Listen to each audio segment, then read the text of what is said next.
Welcome back to the Daily Rundown with me, Dan Morfitt, and my guests, Ashleigh Talbot and Stephen Armstrong. Right, we're looking at the Queen's speech tonight and we're dissecting it in all little ways.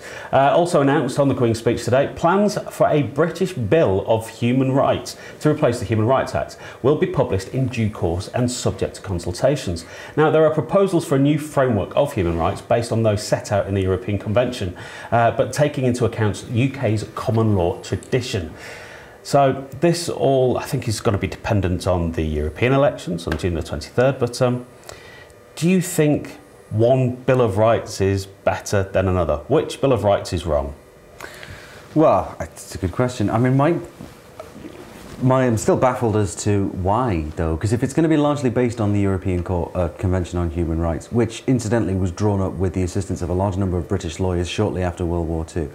So the fact that we kind of had quite a big hand in drafting that document anyway, yeah, fine, quite a while ago, things was a bit different back then, but why are we no, we don't want that anymore. We're going to have a British Bill. In what way is it going to be different? In what way is it going to be necessary? Why are we calling it a Bill of Rights? It sounds all Americanized. Right. So, sorry. Super. If it gets us a constitution, though, because I think that's what we need. See, I think I agree with you. We don't. The idea of letting some of the people who currently are in charge of this country tell me what rights I have. No, thank you. But I think we should have a constitution. I think we should have other American ideals. But I couldn't possibly say that because I would be.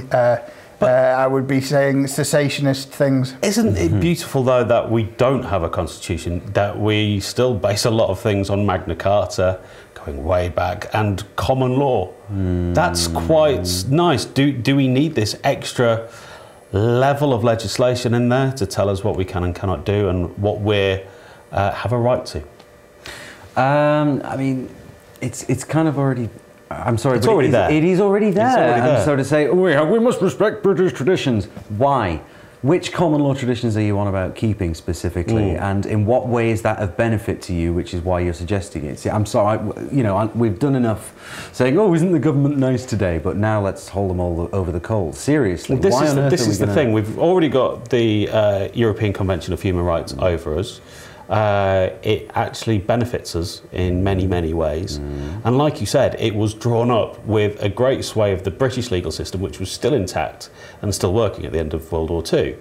So it's almost as if they borrowed our bits, and then we're going to go back and say, well, actually, no, we don't want those bits anymore. That we kind of. What bits are wrong in a Bill of Rights? That's the thing. You can't pick and choose. It's not a pick and mix. Plus, how is this going to be... yes, obviously all these proposals cost money, but how much is this going to cost compared to the cost of, just carrying on with the human rights legislation that is already in place? And which British traditions are we talking about?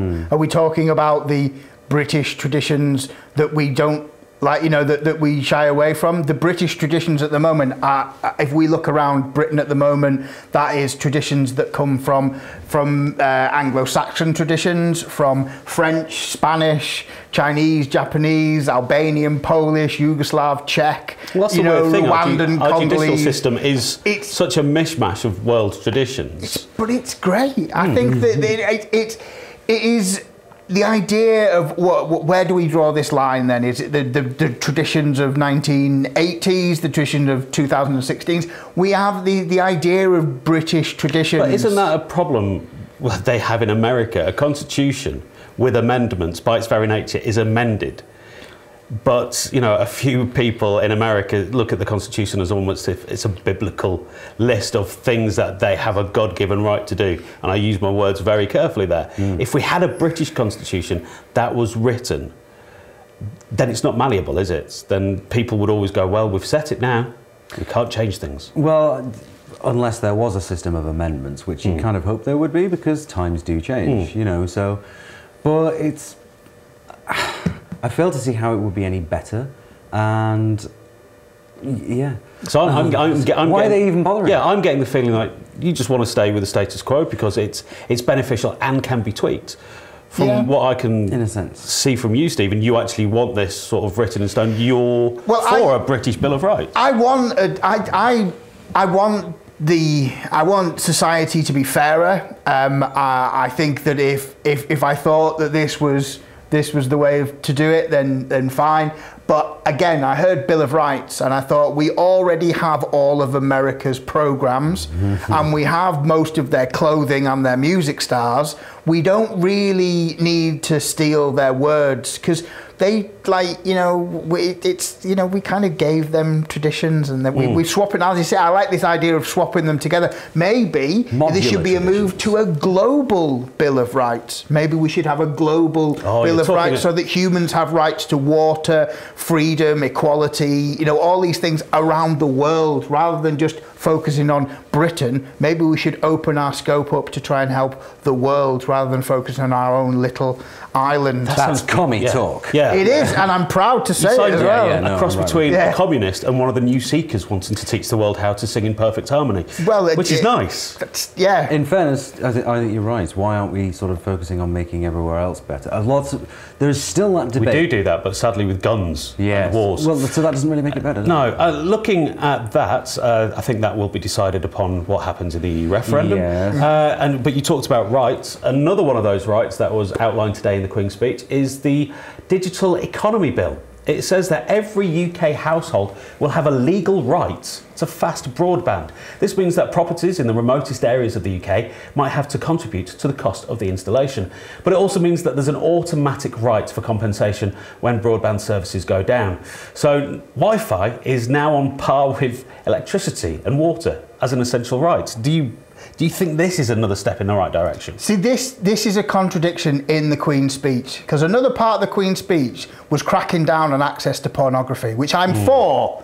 But if we're giving everybody access to Wi-Fi, but cracking down on the access to pornography, I don't see how those two things, that Venn diagram to me overlaps, because I thought, as Avenue Q say, that the internet's one of the main focuses and functions that people use it for is for... People in the Outer Hebrides need to enjoy. Well, I just think that we should have access to the internet. One of my colleagues at work told me a story that they have a struggle for internet where they are, and they have a group that's been set on the Book of Face, and they've suggested that if everybody puts in £200, they're able to buy a router so they can get super fast Wi-Fi in their area. Why do people have to pay £200 to get super fast Wi-Fi? I think everybody should have access. Well, the look of this Digital Economy Bill, it will give people that right to have it.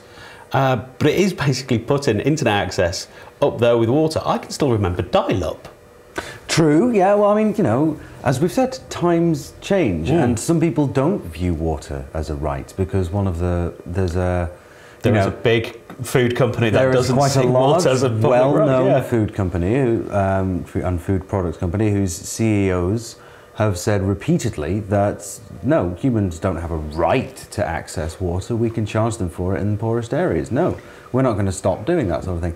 So, you know, it's subjective, you know, which is kind of disturbing because obviously I think you should have a right to water. You know, we need that to live. The internet, you don't need that to live, but with the world being as it is, that kind of being able to access that, considering that's where, you know, the global marketplace happens. That's where all the stuff is now. You know, with this new connected world as well, this Digital Economy Bill is going to give and take away in equal measure by the looks of it.